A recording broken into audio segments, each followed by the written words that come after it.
Hey guys, how's it going? This is HelpfulLockPicker here, and in today's video I'm going to be going over what are space and depth keys and how are they made. These are some very useful keys that you can utilize to get started with making keys at home. These are something that can be just a very valuable tool, and more information is coming up on these really cool keys in just a second.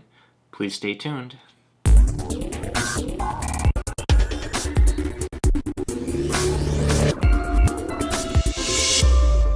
So what are space and depth keys? So what I have in front of you here is going to be a set of Schlage SC1 space and depth keys which I made. What these are going to be keys which are cut in a very specific way, which are going to make it so you can originate a key. So you're going to see that they're going to be numbered numerically. The very first one's going to be 0, then it's going to go all the way to 9.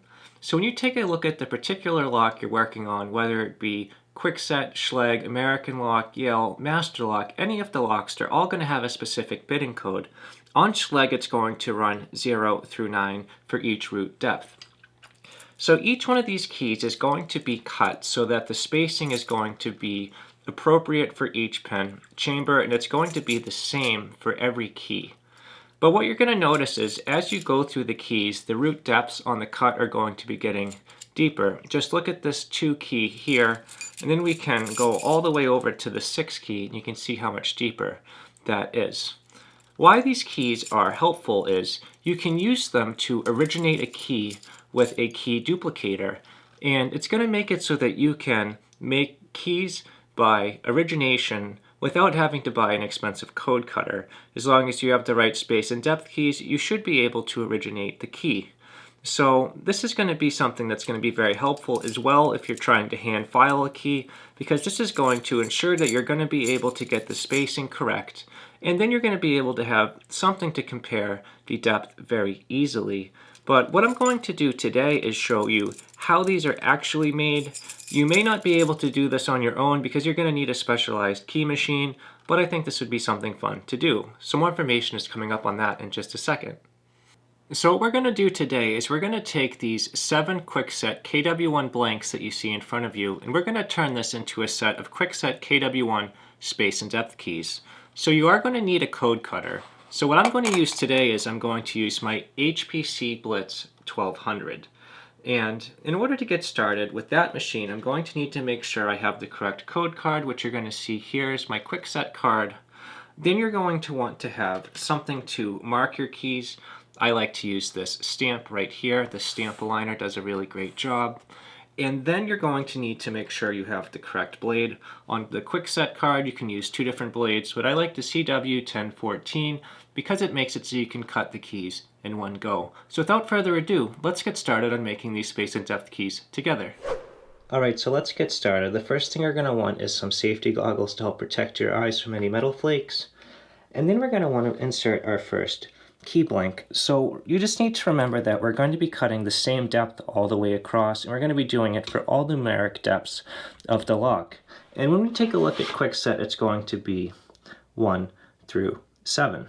So we're going to start off with key number 1, which will be 1 all the way across, and we'll do 2, 3, 4, 5, 6, and 7, and then we'll be all set. So we have our shoulder gauge set, we're going to put it down, our spacings are going to be right, and let's get started.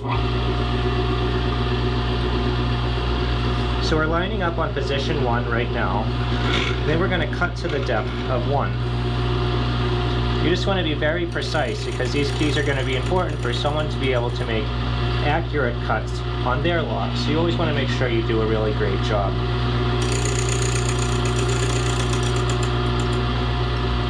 Moving on to position 3 now.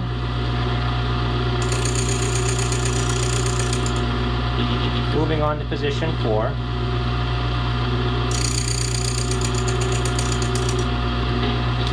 And moving on to position 5. So now we have cut a 1 cut all the way across for each appropriate space on the key. We're going to deburr it, turn off our machine, and now we have the first space and depth key cut for our set. We're going to put this aside, we're going to keep track of which key is which, and then we're going to continue 2 through 7. So now we're going to move on to the next one. moving on to position 1, and we're going to do a 2 cut going across.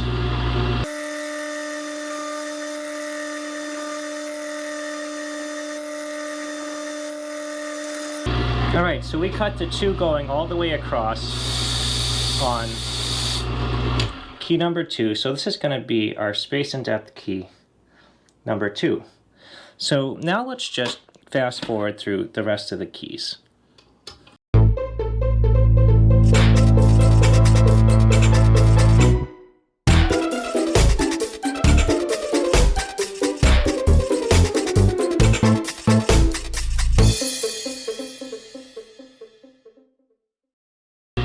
Alright, so that finishes the 7th space and depth key.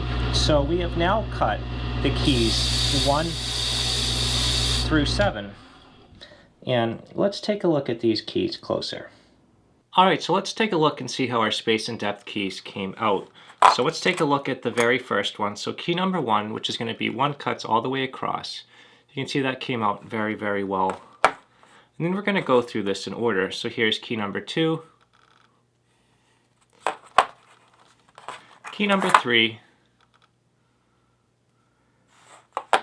key number 4, key number 5, key number 6, and finally, key number 7. So the next step is going to be marking these keys so you can easily identify which depth it's going to be. What I'm going to do is quickly use my HPC stamp aligner, and we'll take one more quick look at that, and then we'll be done making our set of quickset KW1 space and depth keys. Alright, so we have stamped our last key, and the last part that I like to do is let's just get all of these keys on a ring so that we'll be able to have everything together. And then we're going to have a set of space and depth keys which is going to be ready for service. I just want to say that this was a pretty fun thing to put together. I had a lot of fun doing it, and I really hope that everyone that was watching was able to find this information valuable and both helpful. I just think that this is a really great thing to be able to just spread all of the really great knowledge of locksport and just locksmithing as well. I think these are some really valuable keys to have, especially if you're trying to get into making originated keys, but you do not have the funds to be able to buy a code cutting machine because those can be much, much more expensive. The only final thing I'm going to leave with you today is just take a look at key number 7. So this is the maximal space and depth key, so this is going to be a bump key to your lock. However, if you check out my video where I talked about how to make bump keys, you're going to see why I like to shave down the tip, because just look at that tip. That can easily get in the way and cause some problems if you're trying to bump open a lock. But this is a fun fact that the maximal space and depth key is in fact a bump key. And I just want to say that this was a really great set to make. And now I have a quick set KW1 space and depth keys, and this is how you are able to make them if you have a code cutting machine, and if you order a set, this is how that they are made originally. But either way, guys, this is all that I have for you today. If you have any questions or suggestions, as always, please feel free to leave those right in the comment section below, and I'd really love to try to check them out. But if you found this content valuable and you'd like to see more videos like it, please consider subscribing. Thank you so much for checking out this video, and I hope you all have a great day, and I cannot wait to see you in the next video.